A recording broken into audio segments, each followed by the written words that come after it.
सात संगत जी, प्यार से कहना धन निरंकार जी। निरंकार को तो कोई फर्क नहीं पड़ेगा कि हम अगर निरंकार को याद रख रहे हैं कि नहीं, पर हमें अपनी इस जीवन काल में किस तरह जीना है वो अगर नज़रिए से देखें तो हम सही रास्ते पे हैं कि गलत। वो जो हमारा एक है मेजरमेंट लेने का कि किस तरफ है हम, उसको अगर तोलना हो तो यही पता लगता है कि अगर हम सिमरन करके कोई भी कार्य का डिसीजन ले रहे हों तो हमें अपने आप पता लग जाएगा कि अगर मन में वो कार्य करने का समझ में आता है कि गिल्ट, अपने आप को बहुत ही कोई ऐसा काम करने के प्रति एक मन को हम पुश करते हैं कि उससे हमें शायद लगता है हम बहादुर हैं।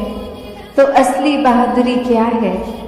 ये असली बहादुरी तो वही कि जो भी सत्य है उसको समझ के, उसको एक हकीकत को जानने के बाद आंख ना बंद करना कि ये संसार में आए हैं तो मौत भी निश्चित है।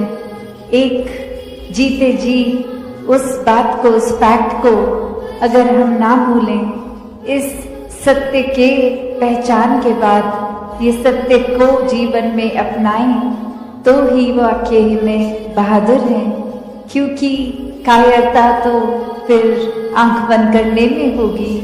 एक जैसे हम अक्सर सुनते भी हैं उदाहरण कि एक सामने अगर कोई, हम किसी से बात करते वक्त कह देते हैं कि सामने अगर शेर खड़ा है तो आंख बंद कर लेंगे तो वो चला नहीं जाएगा सामने से। तो कायरता और बहादुरी ये पहलू जीवन में देखें तो वही कि एक जीवन नहीं समाप्त होना है और जीते जी एक अनेकों रंग की जिंदगी दिखाती है, एक हर एक स्थिति में अलग महसूस कराती है। तो क्या सिर्फ मन की ये फीलिंग्स पे या इमोशंस पे या मन के एक उतार चढ़ाव को ही हम अगर हकीकत मान लेंगे तो स्थिर नहीं हो पाएंगे। एक सदैव के लिए स्थिरता, सहजता चाहिए, तो इस सत्य के साथ ही जुड़ना होगा। और वो सत्य, ये ब्रह्म ज्ञान कि हर समय ये परमात्मा का एहसास, इसको पहले जानकर फिर इसको एक इस पर पूरा विश्वास होना और विश्वास के साथ ही जीवन में भक्ति और आनंद आना। कैसे फिर जीवन में इस प्रभु के प्रति वो प्रेमा भक्ति की अवस्था एक हमेशा के लिए। फिर कोई भक्ति में ये नहीं कहा जाता कि दुनियावी काम छोड़ दो, एक जो भी एक साधन है जीविका कमाने का उसको त्याग दो, कहीं दूर चले जाओ, एकांत में चले जाओ। नहीं, एक एकांत में एक समाज से कट के उस तरह भक्ति नहीं, समाज घर परिवार में रह के भक्ति करना। हर एक परमात्मा की रचना, हर एक इंसान, चाहे वो घर के मेंबर्स हों या फिर कोई दोस्त या फिर कोई अजनबी, तो कैसे हर एक में जहाँ परमात्मा है, हर एक में उस परमात्मा का वास है, तो ये परमात्मा हर एक में देखा जा सकता है। तो वो उससे इसकी दूरी ये तय हो जाती है जब साक्षात ब्रह्म ज्ञान द्वारा ये परमात्मा दिखता है। फिर वो कण कण में दिखता है। फिर ये परमात्मा एक हर समय की सच्चाई बन जाती है। बाकी दुनियावी सच्चाइयाँ तो बदलती रहती हैं, कोई भी ऐसी चीज नहीं जो सदैव की सच्चाई हो। एक शरीर को भी हम ले तो ये भी बदल जाता है, हमारे सोच ख्याल को लें ये भी बदल जाते हैं, कोई भी तत्व ले लें वो भी अपना रूप बदल लेता है। तो कैसे सिर्फ और सिर्फ ये परमात्मा जो अगर जहाँ पे भी आस्था है, विश्वास है, उस धर्म ग्रंथ को भी पकड़ लें तो वही परिभाषा एक ही कि ये परमात्मा, इसका कोई टुकड़े नहीं कर सकता, ये कोई फॉर्म में नहीं है, ये हर जगह है, शुरू से था और सृष्टि खत्म होने पे ये अंत नहीं है इसका। कैसे ये कोई भी चीज से एक कम ज्यादा नहीं किया जा सकता। तो जो ये सच्चाई को पहचान लेता है, वाक्य में वो अपनी हकीकत भी पहचान लेता है कि एक शरीर से जुड़ी हुई एक शॉर्ट टर्म, एक छोटे, एक कुछ सालों के लिए कम समय की एक सच्चाई नहीं, पर सदैव रहने वाली सच्चाई। कैसे फिर मन परिस्थितियों के साथ एंग्शियस नहीं होता, एक मन में ऐसे ख्याल नहीं आते जो बेचैन कर देते हैं, क्योंकि सब में ही ये परमात्मा का हाथ एक आशीर्वाद रूप ही दिखता है कि अभी अगर ये परिस्थिति आई है तो हमें इस परिस्थिति से क्या सीखना है, हमें अपना कॉन्डक्ट कैसे रखना है। तो हर किसी चीज में जब एक हम कण-कण से शिक्षा ले लेते हैं तो वाकई ही परमात्मा का एहसास कण-कण में हुए, और ये एहसास कोई भी चीज से हो सकता है। तो एक बार जब इस परमात्मा से जुड़ गए ब्रह्म ज्ञान द्वारा, तो फिर दुनिया की कोई भी चीज फिर एक डामाडोल नहीं करती। फिर सिर्फ एक हम उस चीज के मोहताज नहीं रह जाते कि जब जब जीवन में हमारे हिसाब से जीवन चल रहा है तब तो परमात्मा है, वरना एक नहीं कोई हमारे मुताबिक चीज चली तो परमात्मा को ही कोसते चले गए। परमात्मा से ये मन की एक शक की बात कि परमात्मा हो भी कि नहीं हो, अगर हो तो हमारी क्यों नहीं सुनते हो, एक हमारे ही शरीर में क्यों तकलीफ दी, एक हमें ही कोई धनहीन क्यों रखा, एक हमें ही ऐसी परेशानियां जीवन के इतने पड़ाव पे इतनी लगातार क्यों दी। भक्त तो जानते हैं कि परमात्मा का होना ही सच्चाई है, परमात्मा द्वारा हर पल जीवन का ये प्रसाद रूप है। इसको अब कैसे निभाना है वो हम पे है, एक हमारी चेतनता उसको प्रयोग में लाना है कि कैसे एक कर्म जहाँ करने की आज़ादी है वहाँ किस तरह चुनाव करना है कि किस समय में कौन से कर्मों को करना है। और उत्तर बहुत ही सरल कि हम कर्म भी वो करते हैं जो हमारी सोच बन जाती है, जो चरित्र बन जाता है, जो बोली भाषा जैसी बन जाती है। तो बात वही कि जब ये परमात्मा को ही मन में बसाएंगे तो हर पल इसी का शुक्राना होगा, इसी का एहसास होगा और इसी परमात्मा के ऊपर जीवन आधारित होगा तो कर्म भी बहुत पावन बन जाएंगे। एक पूरी दुनिया के लिए एक दिल से सेवा होगी, एक पूरी दुनिया के लिए जीवन बीतेंगे, सिर्फ एक अपने लिए सेल्फिश होके खुदगर्ज होके नहीं, पर वाक्य में एक पूरे संसार के कल्याण के लिए हमारा जीवन होगा। तो एक बालक बालिका के जीवन में ग्रोथ की बात होती है, वहाँ पे एक अच्छी तहजीब के साथ साथ ये एक अंदर से स्पिरिचुअलिटी की भी बात की जाती है। ये चाहे इस निराकार को देखकर मन में पहले बसाया जाए, इससे प्रेम किया जाए, तो ऐसा ही भाव संतों ने भी हमेशा समझाया कि कैसे अपने जीवन में हर समय ये कोई भी कार्य करते हुए ये भक्ति उस समय भी की जा सकती है जब कोई काम किया जाता है, ये प्रेम भी हर समय, ये प्यार भी किया जाता है तो भी वही एहसास मन में रहता है कि परमात्मा जब कण कण में है, हर एक में है, तो ये प्यार भी अपने आप स्वाभाविक हो जाता है हर पल में होने के लिए। और अगर किसी पल में भी हमें वो चिड़चिड़ापन, वो बेचैनी का एहसास है तो वो समय है जहाँ हमें अपने अंदर झांक के देखना है कि अगर ऐसा महसूस हो रहा है तो ये हमारे अंदर का प्रेम, ये सहनशीलता, ये करुणा, दया, ये ऐसी विशाल मन को हमने कहीं खुद ही तो संकीर्ण नहीं कर लिया, और ये काम खुद पे, तो फिर कुछ समय का नहीं होता। ये हर पल इस निराकार के एहसास में रह के खुद की बेहतरी के लिए एक शिक्षा जो सत्संग से भी मिलती है और सत्संग समाप्त होने के बाद भी पूरे संसार से एक कण-कण से भी मिलती है। तो ऐसी ही शिक्षाओं को एक अपने अंदर डालकर था तो वो फॉलो करने के लिए किसी भी सोच विचार के साथ चला तो गया नदी किनारे कि ठीक है अब कहा है तो ऐसा ही करना होगा।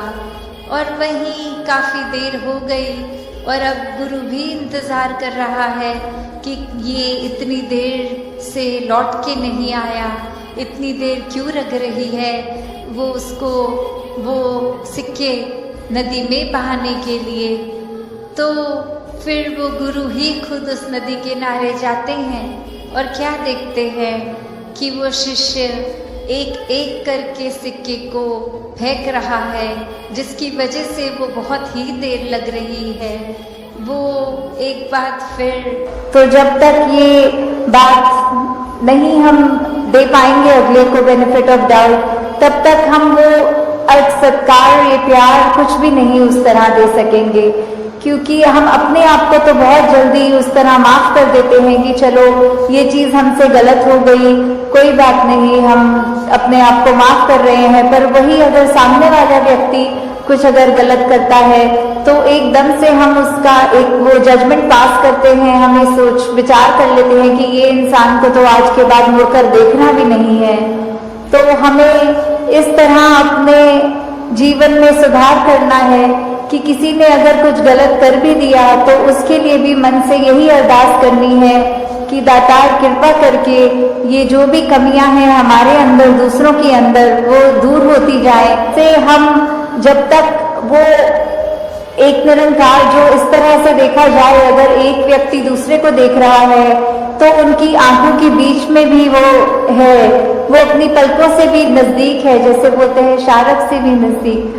तो इतना करीब होने के बाद जब वो अपनी आंखों से नहीं खुद देखा जाता, वो संतों का संग करने के बाद ही ये दात प्राप्त होती है, जो अपने लिए तो सुखदायी होती भी है और हमारे जीवन में वो ऐसा एक हमारा पल पल बना देती है कि हर पल में सिर्फ ये निरंकार प्रभु परमात्मा का शुक्रिया निकलता है हर समय, और वो भाव कि इसी के ही हमेशा गुणगान करने हैं। फिर बाकी चीजें लगता है कि है सबकी इम्पोर्टेंस अपनी है, पर निरंकार से ज्यादा इम्पोर्टेंट कुछ नहीं, इस परमात्मा से ज्यादा जरूरी कुछ नहीं।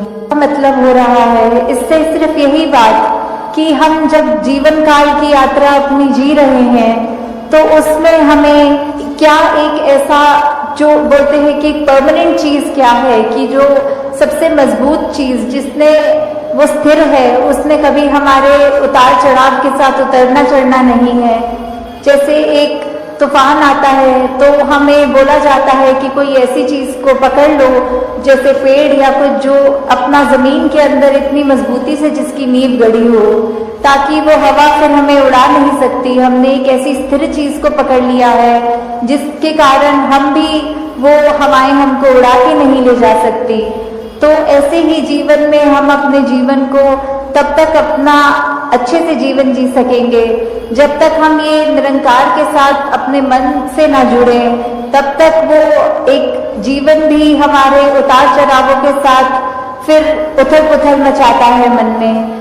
तो निरंकार का ही आसरा लेना है, निरंकार में ही अपनी श्रद्धा रखकर ये वो बात करनी है कि हमें ये अब जो स्थिर चीज मिल गई है जो कभी एक सब किसी भी सिचुएशन में अपनी जगह से नहीं हिलती, तो हम फिर वो एक मजबूती का और सहारा लेते चलते जाते हैं और हमारा मन भी और सहारा पक्का करके एक विश्वास और बढ़ाकर फिर हमारे जीवन में ऐसे भी कोई कर्म नहीं हो पाते जो अपने लिए भी नुकसानदायक हों और औरों के लिए भी नुकसानदायक हों।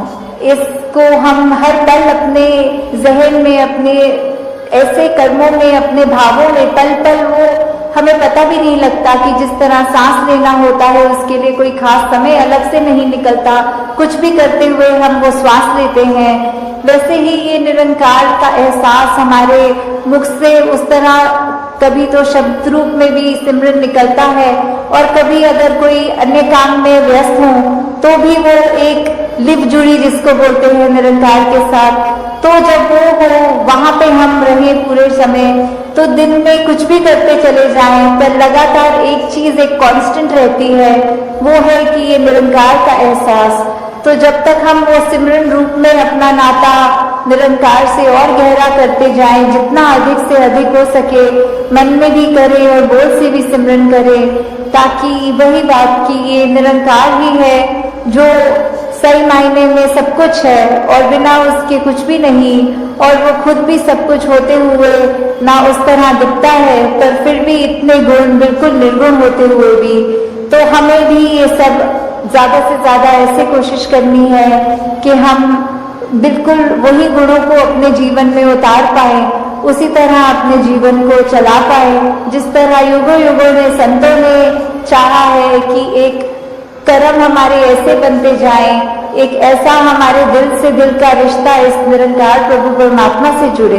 ये जो एका है ये निरंकार की तरफ इशारा करते हुए कि जो भी पूर्ण गुरसिक होंगे, जिनको ये ब्रह्म ज्ञान की दात प्राप्त हो गई और उसके बाद वो अपने अहंकार को तज के ये उस तरह एक सिर्फ इस एक ही के साथ ही जुड़ा हो, चाहे वो किसी भी भाव से हम लेते हो, जो अपनी श्रद्धा से जो भी बुलाना चाहे, तो उसके साथ जब तक जुड़े हैं इसका एहसास करते हुए तो ही सब कुछ है। नहीं तो वो एहसास जिस पर खो दिया समझो वो जीवन काल वहीं थम गया, या फिर वो भी नहीं पता लगता कि कब वो पतन की ओर एक हमारे सोच विचार बन जाते हैं।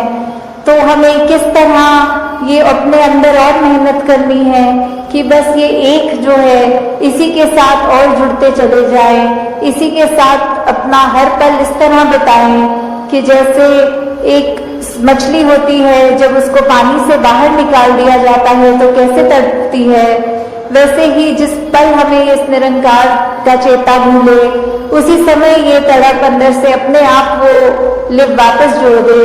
तो इस तरह कोशिश करके अपने जीवन को हम एक उस तरह ढालें, उससे इसकी दूरी ये तय हो जाती है जब साक्षात ब्रह्म ज्ञान द्वारा ये परमात्मा दिखता है, फिर वो कण कण में दिखता है, फिर ये परमात्मा एक हर समय की सच्चाई बन जाती है।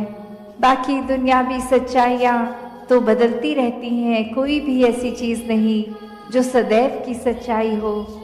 एक शरीर को भी हम ले तो ये भी बदल जाता है, हमारे सोच ख्याल को लें ये भी बदल जाते हैं, कोई भी तत्व ले लें वो भी अपना रूप बदल लेता है।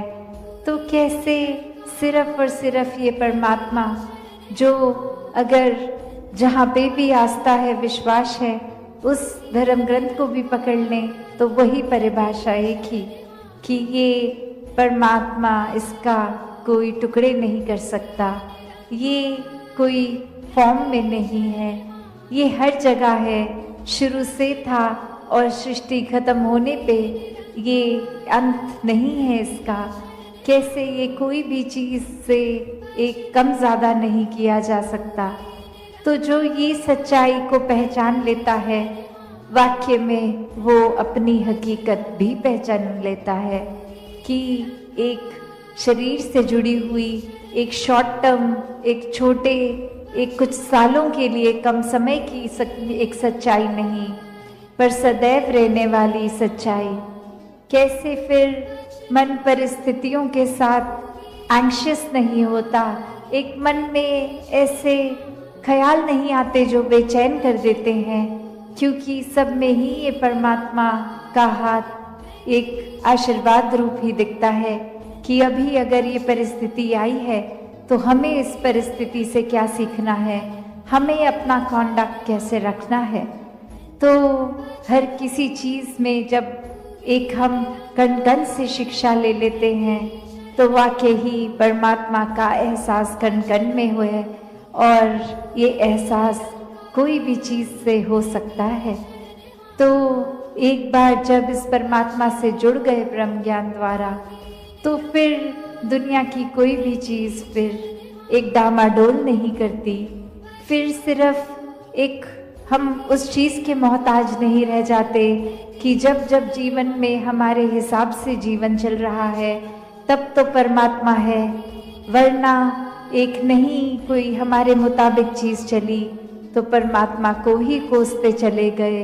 परमात्मा से ये मन की एक शक की बात कि परमात्मा हो भी कि नहीं हो, अगर हो तो हमारी क्यों नहीं सुनते हो, एक हमारे ही शरीर में क्यों तकलीफ दी, एक हमें ही कोई धनहीन क्यों रखा, एक हमें ही ऐसी परेशानियां जीवन के इतने पड़ाव पे इतने लगातार क्यों दी।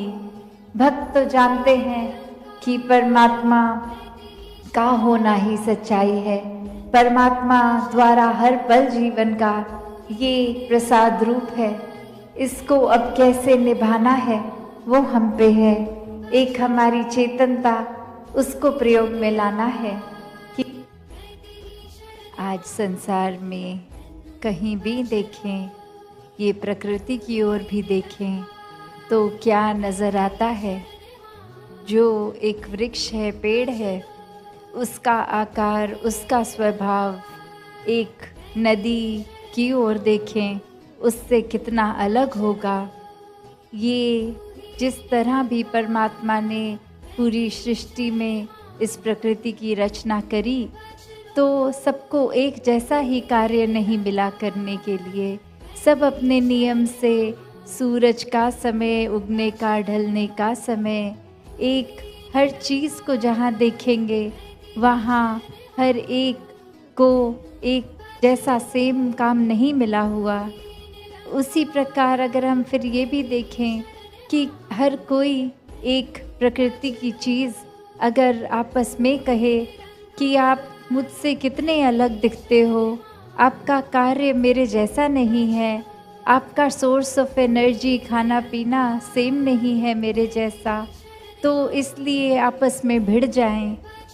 नहीं, प्रकृति में कभी ऐसा नहीं देखा गया कि कोई पहाड़ लड़ रहा है हवा से या कोई और चीज़। तो बात वही कि चाहे देखने में कितने अलग, स्वभाव कितना अलग, फिर भी एक कोएग्जिस्टेंस देखी जाती है कि ये तालमेल, ये हार्मनी देखी जाती है। ये हार्मनी अब हम अगर अपने एक ह्यूमंस के ऊपर देखें, इंसानों के ऊपर देखें, तो इंसान किस तरह जी रहा है। एक छोटा सा ही कारण बना लेता है कि सामने वाला व्यक्ति मेरे जैसा दिखता नहीं है, मेरी एक राज्य की भाषा नहीं बोलता, एक कुछ खाने पीने का एक तरीका, बोलचाल का, एक जाति, एक रिलीजन सब अलग है, तो इसको एक कारण बना लेता है खुद को दूसरे व्यक्ति से ज़्यादा ऊंचा और अगले को नीची दृष्टि से देखने का। एक इंसान को जब परमात्मा ने बना के इस संसार में जन्म दिया तो क्या भाव होना एक इंसान का, इंसान को प्यार बनने के लिए, प्यार बांटने के लिए जो जन्म हुआ, और वही एक जन्म नफ़रत में समय बर्बाद करने में लगा हुआ इंसान अगर कोई बहाना ना भी हो तो भी छोटे छोटे कारण ही एक घर के अंदर ही बना लेते हैं। अजनबियों के साथ तो छोड़ो, आपसी परिवार में भी कि अपने परिवार के इस सदस्य के इस स्वभाव की ये बात नहीं पसंद, इसलिए कुछ समय उनसे बात नहीं करेंगे, या अपनी बोलचाल वाणी को गुस्से में या अपशब्द बोल के उनका तिरस्कार कर दिया जाता है। तो बात क्या, अगर हम एक पूरे संसार, एक पूरे ब्रह्मांड में देखें तो एक हमारी एग्जिस्टेंस तो उसके सामने रत्ती भर भी नहीं है, फिर भी हमने अपनी मान्यताओं को, अपने आप को सर्वश्रेष्ठ बनाने, अपने दिमाग में ऐसा खुद को अहंकार से भर लिया कि फिर एक किसी के लिए भी दिल विशाल नहीं हो रहा, औरों के लिए क्या अपनों के लिए भी नहीं हो रहा। तो अगर हम ये देखें कि हर एक का स्वभाव अगर अलग है तो भी एक इंसानियत होना क्या है। एक इंसानियत हर एक को सबसे पहले एक्सेप्ट करने की बात कि बेशक हर एक का स्वभाव अलग है, फिर भी ये जानते हुए उनको अपनाना, ये अपनत्व आना जीवन में। और ये अपनत्व कैसे आ सकता है, ये एक इंस्टिंक्ट कैसे बन सकता है, अगर हम उस लिहाज से सोचें कि ये वर्ड प्यार, ये शब्द इतना बड़ा, इतना गहरा, और ये पूरे संसार को प्यार करना क्या संभव है कि कैसे एक किसी को जानते हैं या नहीं जानते, एक किसी की मान्यता हमसे अलग है तो भी हर एक से प्यार किया जा सकता है। और उसका एक सरल सा तरीका कैसे कि हर चीज़ की जो उपज है ये परमात्मा, चाहे हम अपनी आस्था के अनुसार जो भी शब्द बोलें, भगवान बोले, निराकार बोलें, तो ये निराकार से पूरे ब्रह्मांड की एक रचना है और इसी का बनाया सब कुछ। तो कैसे जब एक मन इस परमात्मा को, इस जो कण कण में रमे राम को, इस ब्रह्म ज्ञान द्वारा इस निराकार को देख लेता है, फिर ये फ़र्क नहीं रह जाता। परमात्मा हर जगह मौजूद जो है वो अब हर पल नज़र आता है, हर समय एहसास में रहता है। और यही एहसास है जो अगर पूरा समय एक मन में सुमिरन का भी रूप ले लेता है, ये दिल फिर बुरी चीज़ों में, निंदा नफ़रत में एक मन नहीं ठहरता। मन करता है कि इस निराकार के साथ और जुड़ें, सत्संग में आने का भी दिल कि कैसे हर कोई संत, हर कोई भक्त इस परमात्मा की ही बात करेगा। तो अपने समय को जब और कोई पारिवारिक जिम्मेवारी नहीं निभा रहे तो एक सत्संग आकर, सत्संग में बैठकर एक कैसे इस निराकार से और ज़्यादा अपने मन का नाता गहरा किया जा सकता है। और फिर यही बातें जो भक्तों की, संतों की सुनते हैं, जब वापस भी अपने घर परिवार, अपने कामकाज, अपनी जिम्मेवारियों में, समाज की सेवा में जाते हैं, तो भी बात वही हो जाती है कि अब चहूँ और ये परमात्मा दिख रहा है तो किसी की मदद नहीं हो रही, हर एक के लिए सेवा भाव है, चाहे अपना हो या पराया हो। तो जब ये परमात्मा को देखकर, इससे प्यार करके एक इसके साथ एकत्व स्थापित हो गया, तो इस परमात्मा की बनाई हर चीज़ से वो प्यार खुद ब खुद हो जाता है। ऐसा ही भाव आज बार बार रूहानियत और इंसानियत संग संग में सब सुन रहे थे कि ये परमात्मा, ये रूहान मन इसके साथ जुड़ जाता है तो ये इंसानी गुण, ये ह्यूमन वैल्यूज़ एक सीखने की बात नहीं रह जाती। वो खुद ब खुद ये दिल हमारा प्यार बन जाता है तो प्यार बांटता है। फिर दिल किसी की छोटी छोटी बुराइयों को नहीं तलाशता, हर एक के लिए मन इतना विशाल हो जाता है कि सबको एक्सेप्ट करते हुए, सबसे प्यार करते हुए, इस मन में वो गलतियों के बावजूद भी हर किसी की एक मन में प्यार का भाव के साथ उनको बसा लेते हैं। फिर एक मन करुणा, दया का प्रतीक बन जाता है कि किसी के लिए भी अगर कुछ तकलीफ़ हो रही है तो कैसे खुद सेवा भाव मन में जागता है कि इनके जीवन में हमारे वजह से अगर कोई कंफर्ट आ सके, कोई आराम आ सके, तो उसके लिए भक्त हमेशा तत्परस्त रहते हैं।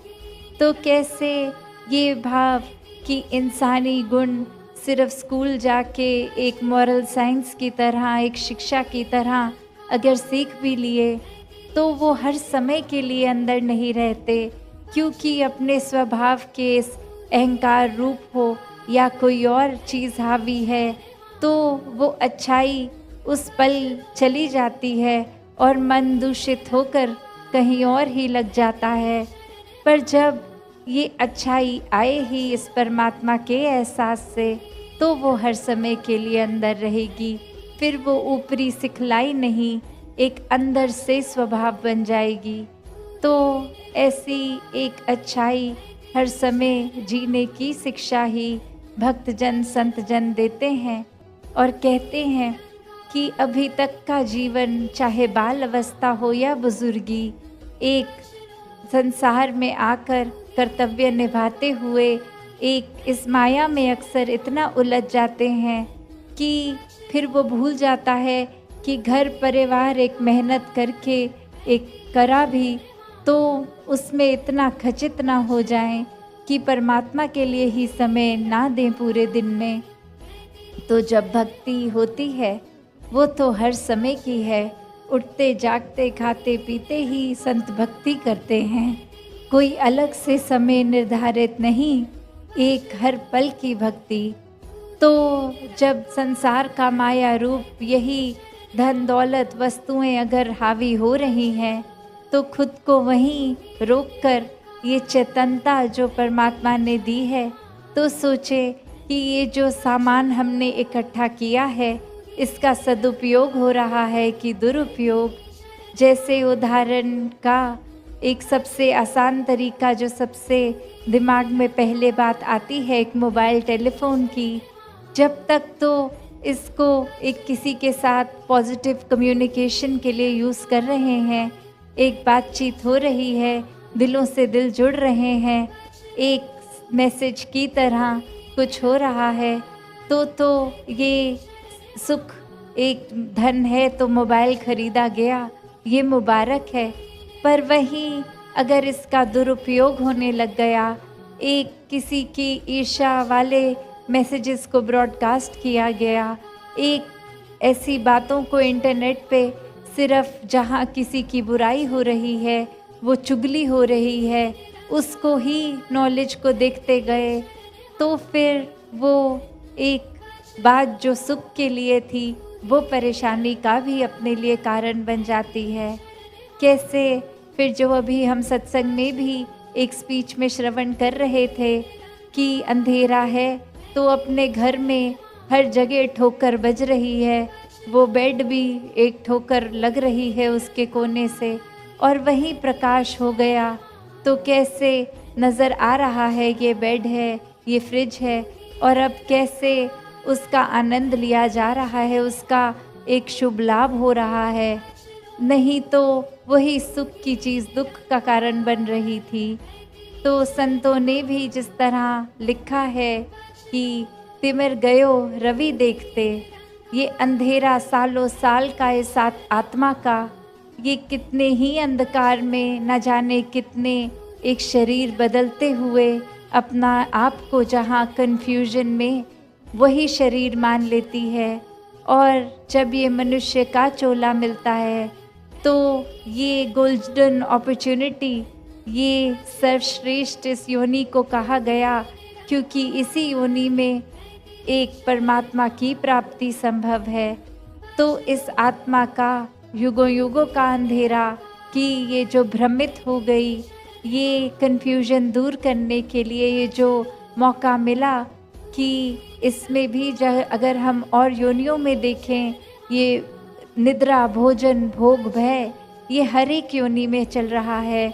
तो मानुष योनि में एक ये विवेक, एक बुद्धि, एक वो मौका परमात्मा से अपने दिल को जोड़ने का, ये सिर्फ इसी में संभव है। और जो इस जीते जी इस अवसर को गवाते नहीं हैं, अपने जीवन को व्यर्थ नहीं करते, ये परमात्मा की प्राप्ति करके हर पल परमात्मा को देख लेते हैं, तो उनका ही जीवन जीते जी भी एक असली मनुष्य वाला जीवन बनता है, और अंत समय श्वास छूटने पे भी मोक्ष और मुक्ति के हकदार बन जाते हैं। तो कैसे ये जो युगों युगों का अंधेरा इस आत्मा ने एक ब्रह्म ज्ञान की ज्योति से इस निराकार को देखकर दूर कर लिया। तो बात वही, अगर हम एक कमरे में अंधेरा हो, सालों साल का हो, तो उसको दूर करने में बहुत साल नहीं लगते। उसको तो सिर्फ एक माचिस की तीली, एक दिया लाते ही उस बंद कमरे में जहाँ सालों का अंधेरा है प्रकाश हो गया। उसी प्रकार इस आत्मा को भी ये ब्रह्म ज्ञान रूपी रोशनी, इस परमात्मा का जब एक नज़र बख्शी इस ब्रह्म ज्ञान द्वारा देखा गया, तो उसी समय ये अंधेरा दूर, भटकन दूर, एक आत्मा जो तड़प रही थी उसको अब चैन व सुकून हर समय का मिल गया। फिर एक जीते जी परिस्थिति एक कैसी भी हो, चाहे अनुकूल हो चाहे प्रतिकूल हो, फिर ये आनंद की अवस्था में जीता है इंसान। एक खुशी और दुख से उठकर आनंद की अवस्था, जहाँ फिर अपने मन को पता है कि परमात्मा तो एक जीवन में सुख दुख लाएगा, पर हमने उस रंग में नहीं, हमने तो परमात्मा के रंग में रंगना है। ये जो भी जीवन में हो रहा है वो परमात्मा मुबारक जीवन बना रहा है, उसमें फिर परमात्मा से शिकायत नहीं, बस शुक्राने का भाव कि जो दिया बहुत दिया और जितनी मेहनत भी बख्शो कि आगे अपने जीवन में वो मेहनत करी भी जाए। भक्त क्योंकि हमेशा जीवन में एक घर में समाज में रहकर ही भक्ति करते हैं, एक भागते नहीं अपने एक रिस्पॉन्सिबिलिटी से, कर्तव्यों से। तो एक जीते जी जहाँ वो लगन मेहनत करके पालन पोषण घर में हो रहा है, एक समाज की सेवा हो रही है, वहाँ सबसे पहले मन को आध्यात्मिक रहना है, इस मन को परमात्मा से जुड़े रहना है। जैसे एक लाइट में तब तक ही वो लाइट आ सकती है जब तक वो इलेक्ट्रिकल कनेक्शन हो, तभी इस परमात्मा को एहसास में हर समय बसाना है कि ये दैवीय रोशनी हर समय रहे, ये आत्मा हर समय एक मुक्ति जीते जी भी और जीतने के बाद भी प्राप्त कर सके। तो उसी प्रकार जहाँ एक इंसान का जन्म लेना संसार में, एक मौत तक की जो जर्नी, ये जीवन, इसमें अनगिनत ऑप्शंस हैं कि क्या करना है। अगर समय बर्बाद ही करना है तो वो भी किया जा सकता है, और हर समय को एक परोपकारी अपने लिए और संसार के लिए भी बनाया जा सकता है। तो ये परमात्मा जिनके दिल में सही मायनों में बसता है, उनके लिए ये चुनाव बहुत ही सरल होता है कि क्या करना है हर पल। शुरुआत अपने से कि अपने एक स्वभाव की जो भी बुराइयां हैं उसको हटाते चले जाएं और अच्छाइयों को अपनाते चले जाएं, और फिर घर परिवार समाज दुनिया तक ये सेवा भाव भी पहुंचता है। तो कैसे इस परमात्मा के जीवन में आते ही एक बहुत ही एक अपने आप सहज भाव में सेवा सुमिरन सत्संग के प्रति लगाव हो जाता है। जैसे एक बात भी कि ज्ञान ब्रह्म ज्ञान लेकर हम अगर उसको कर्म रूप में जी रहे हैं तो ही एक श्रृंगार रूपी जीवन हो रहा है। जैसे इस जगह से भी प्रयागराज के संगम का जिक्र, तो ज्ञान और कर्म का जब संगम होता है तो ही जीवन एक मुबारक जीवन बनता है। जब इस आत्मा का इस परमात्मा से संगम होता है तभी एक मुबारक जीवन होता है। तो कैसे अपने आप को रूहानियत और इंसानियत के संगम से अपनी जीवन के हर श्वास को एक मुबारक जीवन बना लें। समय को एक गंवाएं ना, हर समय अपने लिए भी एक जीवन को उस तरह जिएं कि ये अपने लिए भी वरदान और पूरे संसार के लिए वरदान में जीवन बिता लें। एक मन से घृणा नफरत की दृष्टि को हटा के पूरे संसार को समदृष्टि की नज़र से देखें। सब एक समान, सब में वही परमात्मा है जो हम में है, सब ही श्रेष्ठ हैं। तो ऐसा जीवन भक्तों ने जीना हर समय के लिए सिखाया है। और यही सरल बात कि अपने जीवन में ये हार्मनी एंड वननेस प्राप्त करनी है तो एक तालमेल बनकर, एक तरह से एक समदृष्टि बनाकर, एकत्व का भाव बनाकर उसी तरह करते हुए जाएंगे तो बहुत ही सहज हो जाएगा जीवन। फिर कोई वो बात नहीं कि कुछ समय के लिए कुछ मेडिटेशन कर ली, उस समय तो अच्छा लगा और हट गए जब उस अवस्था से, तो फिर हर चीज़ वापस परेशानी दे रही है। ये भक्तों का जीवन तो 24 घंटों की मेडिटेशन है। ये मन में ही इतनी शांति सुकून आती है हर समय कि फिर ये स्थिर जो परमात्मा है, मन इसी पे टिक गया। और जो चीज़ स्थिर है वो उस पे मन टिका है, तो मन तो अस्थिर किसी भी अवस्था में नहीं हो सकता। वरना दुनियावी चीज़ों से अगर मन टिकाएंगे कि आज ये उपाधि मिली है, कल और बड़ी उपाधि चाहिए, उसमें एक मन का उथल पुथल हो जाना। आज इतना धन कमाया है, कल और बढ़ चढ़ के कमाएं, फिर मन को अस्थिर कर लिया। आज छोटी गाड़ी खरीदी है, कल और बड़ी खरीदनी है, उसमें हम उस पल में उस छोटी गाड़ी को नहीं एंजॉय कर रहे, आगे अगली पड़ाव के लिए ही उस पल को गंवा रहे हैं। तो कैसे अस्थिर चीज़ों ने, तो ये हमारी इच्छाओं ने तो कभी भी रुकना नहीं है, इन्होंने तो बढ़ते जाना है।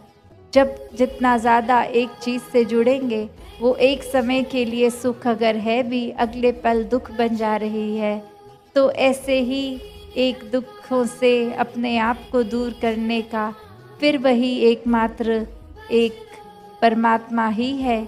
जितना मन परमात्मा में टिकाएंगे, जितना अपने मन को संतोष का एहसास ये लेंगे, तो उतना ही समय हम अपने जीवन का एक इंसान में एक ह्यूमन वैल्यू से जिया हुआ जीवन जिएंगे। एक अपने जीवन का अंधेरा जब रोशनी मिल गई और उसको फिर रोशनी का प्रयोग नहीं किया, आंखें बंद कर ली, तो भी कोई फ़ायदा नहीं कि अब इंसान अगर ठोकर एक सूरज के नीचे चलते चलते किसी खम्भे में खा रहा है, तो उसको पूछने वाला पूछता है कि क्या आपकी नज़र कमज़ोर है कि आपको ये खम्भा दिखा? नहीं, मेरी नज़र ठीक है। तो क्या हुआ कि आप क्यों इसमें टकराए? कह रहा कि वो मैं आंख बंद करके चल रहा था, इसलिए मैं टकरा गया। तो बात वही कि अब रोशनी भी है, एक साफ साफ दिखाई दिया जा भी रहा है। फिर भी अगर चुनाव ये चेतनता से नहीं किया गया और आँख ही बंद कर ली, तो फिर इसमें क्या फ़ायदा हुआ? उसी प्रकार ये संतों की वाणी, ये संतों का साक्षात जीवन, एक सत्संग में आना, एक हर पल ब्रह्म ज्ञान लेकर निराकार जहाँ मन में बसा सकते हैं, पर फिर अपने आप को अगर वहाँ से हटा के अपनी आंखें ही मन की बंद कर लेनी, तो फिर वो रोशनी होने का भी क्या फ़ायदा? वो परमात्मा मन में है, पर हम और विकारों को जगह दे रहे हैं मन में बसने की। तो फिर एक समय फिर वही आ जाएगा जहाँ परमात्मा मन में है ही नहीं, एहसास में नहीं है, सिर्फ ये बुराइयाँ ही हमारी सोच में चल रही हैं, हमारे कर्मों में चल रही हैं। तो जीवन किस तरह जीना है, उतनी चेतनता हर एक में है। तो उसी प्रकार हर कोई अपना जीवन जहाँ भक्त की एक अवस्था जैसी है वैसा जीवन जिए, तो ही एक वरदान में यह जीवन होगा। तो दातार कृपा करे कि अपने जीवन को हर कोई इस प्रभु परमात्मा से जोड़कर जीता चला जाए, ताकि हर पल ही एक जीने की अवस्था बिल्कुल ही एक दैवीय रूप बन जाए। तो दासी और समय का सहारा नहीं लेगी, क्योंकि समय और बहुत बढ़ गया है आगे, और कल का भी दिन है दासी अपने मन के भाव बाकी कल आप सबके समक्ष समर्पित कर देगी। साथ संगत जी, धन निरंकार जी। ज्ञान क्या है? आशा करता हूँ साथ संगत जी निरंकार की कृपा से आप सभी अच्छे होगे, स्वस्थ होगे। साथ संगत जी, आप जी के चरणों में बहुत ही सुंदर प्रेरणादायक कहानी विचार जिसका विषय है ब्रह्म ज्ञान क्या है। तो आइए साथ संगत जी जानते हैं इस आध्यात्मिक कहानी के माध्यम से। साथ संगत जी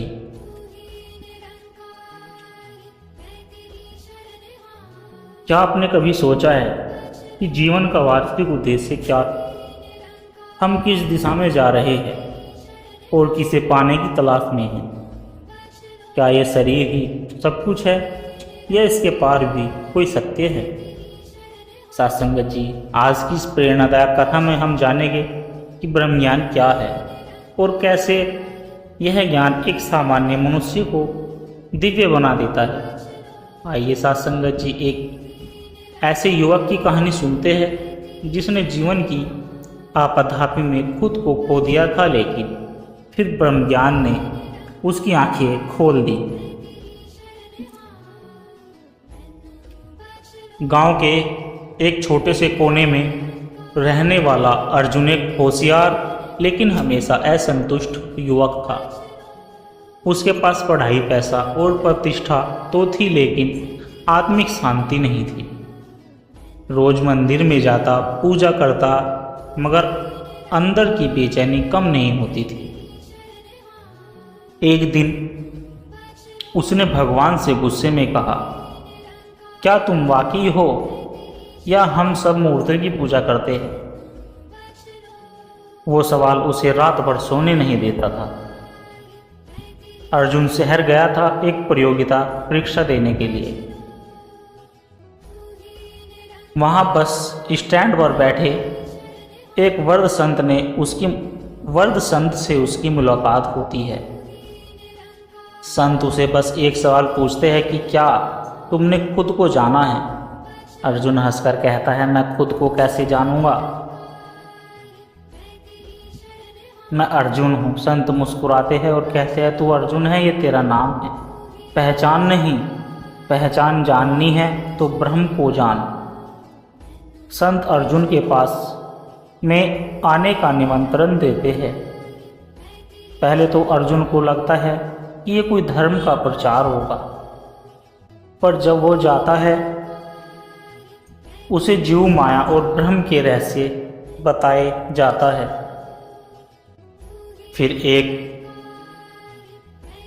फिर गुरु अर्जुन को ब्रह्म ज्ञान की दीक्षा देते हैं। अर्जुन की आंखें खुल जाती है। अब वो जान चुका था कि भगवान बाहर नहीं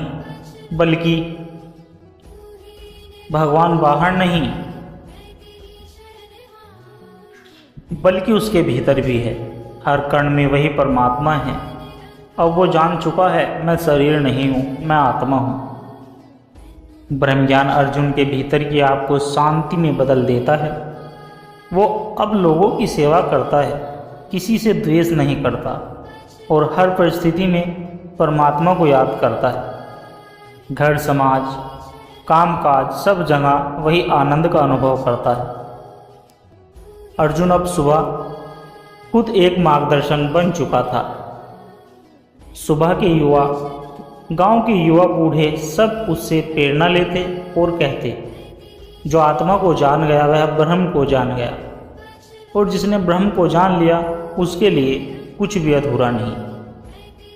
अंत में अर्जुन वही शब्द दोहराता है जो कभी उस संत ने उसे कहे थे, खुद को जानो, ब्रह्म को जानो, तभी जीवन का सत्य पाओगे।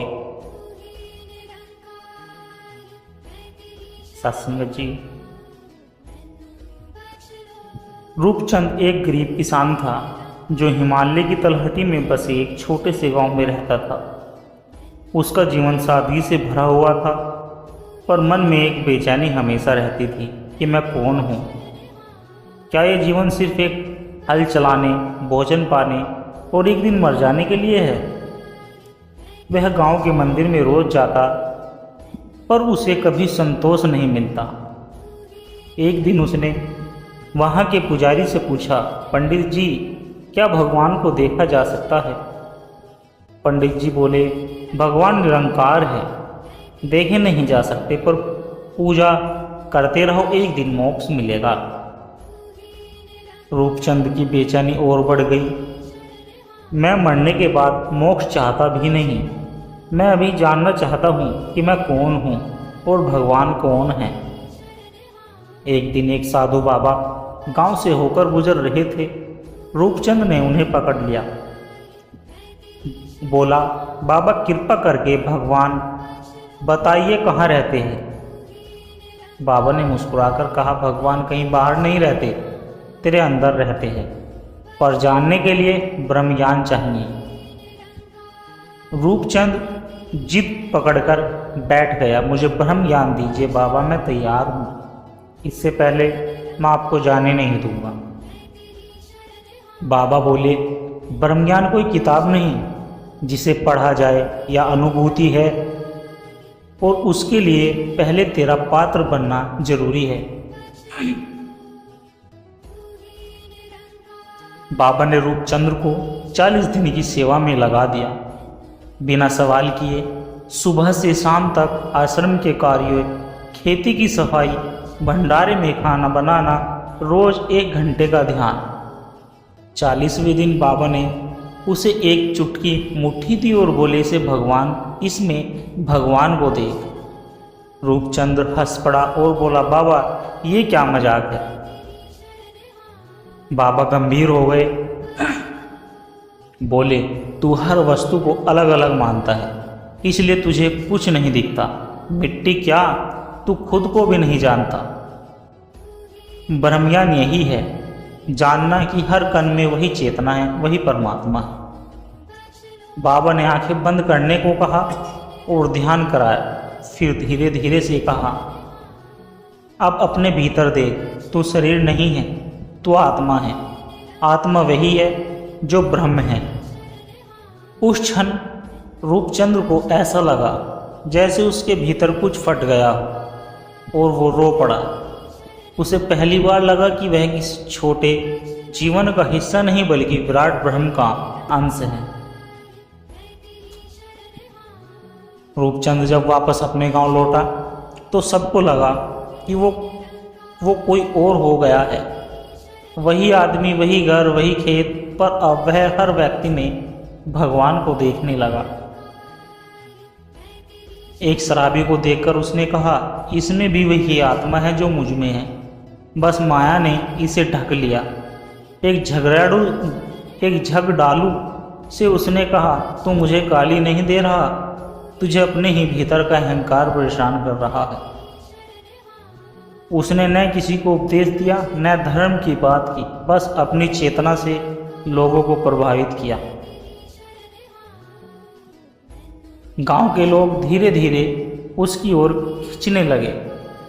रूपचंद्र अब खुद को भी एक मार्गदर्शन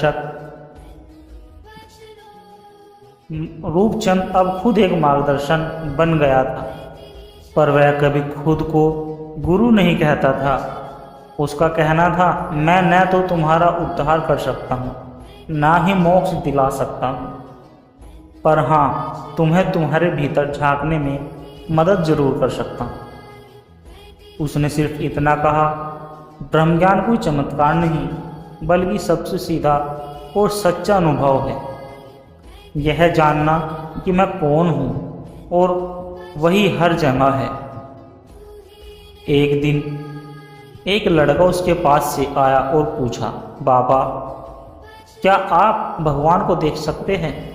रूपचंद्र ने मुस्कुराकर कहा, बेटा अब मैं उन्हें ना देखूं तो क्या करूं? वो ही तो है जो मेरी आंखों से देख रहे हैं। सत्संगत जी, कहानी का मुख्य उद्देश्य है कि ब्रह्म ज्ञान का अर्थ है अपने और परमात्मा के बीच के पर्दे को हटाना, जानना कि हम वही है जिससे हम अलग समझे जा रहे थे। सत्संगत जी, राजपुर नामक नगर में एक प्रसिद्ध व्यापारी रहता था।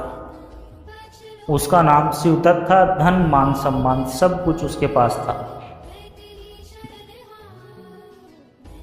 पर भीतर एक बेचैनी थी। हर दिन व्यापार बढ़ता पर चैन घटता, रात को नींद नहीं आती और सुबह आँख खुलते ही उसे लगता, मैं क्यों जी रहा हूँ। एक दिन उसने अपने पुत्र अर्जुन से पूछा, बेटा, क्या तुम कभी सोचते हो कि हम क्यों पैदा हुए हैं? अर्जुन हंसते हुए बोला, पिताजी, ये सोचने का समय नहीं, कमाने का समय है। यह सब फालतू बातें सन्यासियों के लिए होती है।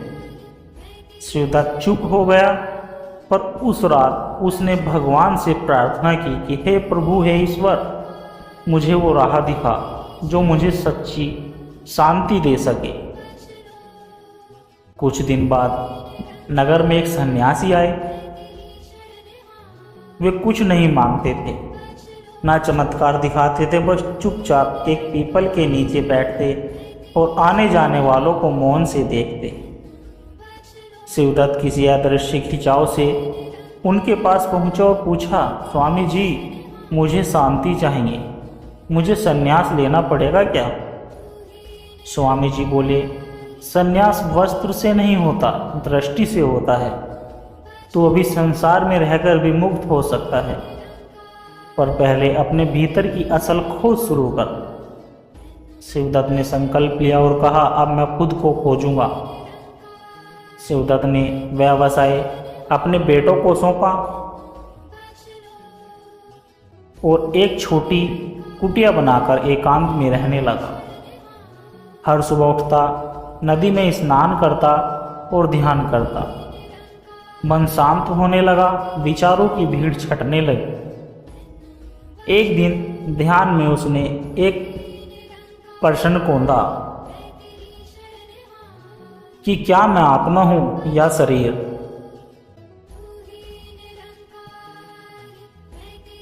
कि मैं आत्मा हूं या शरीर? उसने उत्तर नहीं ढूंढा, बल्कि मौन को सुना। रात को सौपन में उसे एक वृक्ष दिखा, बहुत विशाल छायादार, और उसमें से एक आवाज़ आई कि जिस दिन तू मैं से मुक्त होगा, उस दिन तू सब बन जाएगा। एक बार गांव में महामारी फैल गई। शिवदत्त सब छोड़कर पीड़ितों की सेवा करने लगा। किसी को जड़ी बूटी, किसी को खाना, किसी को अपने हाथ से पानी पिलाना। स्वामी मुस्कुराए और बोले, अब तू जान गया है कि अध्यात्म क्या है। यह भागना नहीं, जुड़ना है। शिवदत्त बोला, जब तक मैं पूजा में बैठा था, ईश्वर दूर था। जब से मैंने सेवा शुरू की, तब से हर चेहरा ईश्वर का हो गया है। शिवदत्त अब उसी पीपल के वृक्ष के नीचे बैठता था और जहां हर रोज स्वामी जी बैठते थे। लोग उसे गुरु कहने लगे, पर वह कहता, मैं कुछ नहीं जानता, बस इतना जाना है कि जब तक मेरा है तब तक ईश्वर नहीं, और जब मैं मिट गया तब वही सब कुछ हो गया। अर्जुन एक दिन आया और बोला, पिताजी, मैं अब सब समझ गया हूँ। आप जो छोड़कर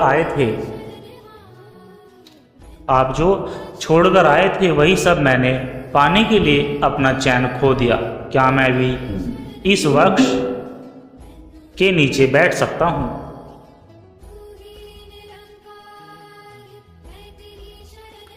शिवदत्त ने मुस्कुराकर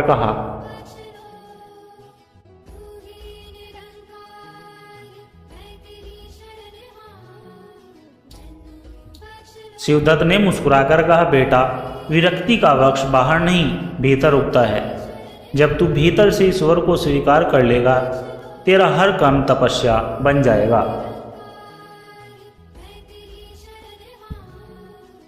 अध्यात्म वह अनुभव है जहाँ प्रश्न समाप्त हो जाते हैं और उत्तर मौन में प्रकट होता है। असली ज्ञान किताबों में नहीं, करुणा और सेवा में है। सत्संगत जी,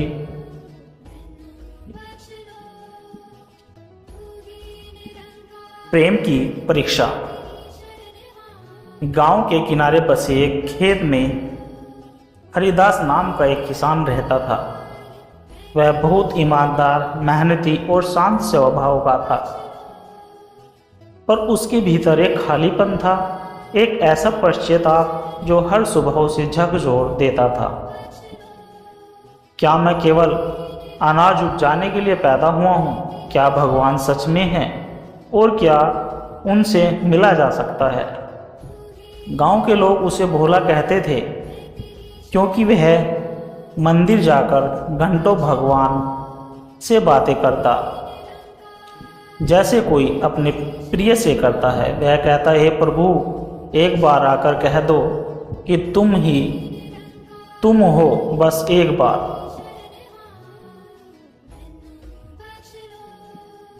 एक शाम जब हरिदास अपने खेत में हल चला रहा था, तभी एक वर्ग अजनबी वहां आया। उसकी आंखें शांत, चेहरे पर तेज और स्वर में करुणा थी। उसने पूछा, हरिदास, यदि मैं कहूँ कि भगवान को देखा जा सकता है, तो क्या तुम अपनी सारी संपत्ति छोड़ दोगे? हरिदास ने बिना हिचक उत्तर दिया, अगर उनसे मिलना हो तो सब छोड़ दूंगा, खेत, घर, शरीर, जीवन, सब। अजनबी मुस्कुराया, तो चलो, परीक्षा शुरू होती है। अजनबी ने हरिदास को 3 काम करने को कहा। पहला आदेश, जाओ और गांव में अपने सबसे बड़े शत्रु को भोजन कराओ, जो ईश्वर को कराते हो। हरिदास को याद आया रतनलाल, जिसने उसके खिलाफ झूठी गवाही दी थी। फिर भी वह खाना बनाकर उसके घर गया और नम्रता से उसे भोजन कराया। दूसरा आदेश, मंदिर में जाकर अपने इष्ट की मूर्ति को तोड़ दो और कहो कि मैं अब तुम में नहीं, सब में देखना चाहता हूँ। यह काम सबसे कठिन था। मूर्ति वह नहीं थी, सिर्फ एक पत्थर। वह तो हरिदास की आत्मा का केंद्र था।